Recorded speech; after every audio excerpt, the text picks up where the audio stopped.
Ang pangalan nyo? Emily po. Ilang taon na po kayo? 38 po. 38.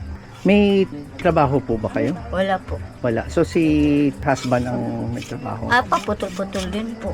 Mhm. Contraction. Eh, paano po yun kung walang trabaho? Yan Paano nga po ano eh. nyo? Minsan wala talaga. Yan. Ate, Po yan. may bibigay kami sa inyo na sana kahit makatulong po sa inyo. Ito po ay grocery.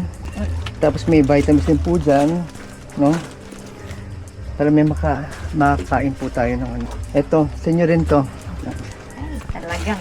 Ilan po ba kayo dito sa bahay natutulog? Apat po yung anak Apat ko. anak. Tapos dalawa po kayo. So, 6. Nagpunta po kayo dito sa bahay ko kahit papaano. Tapos din po kayo dito. Pasensya na po kayo. Ganyan, tira.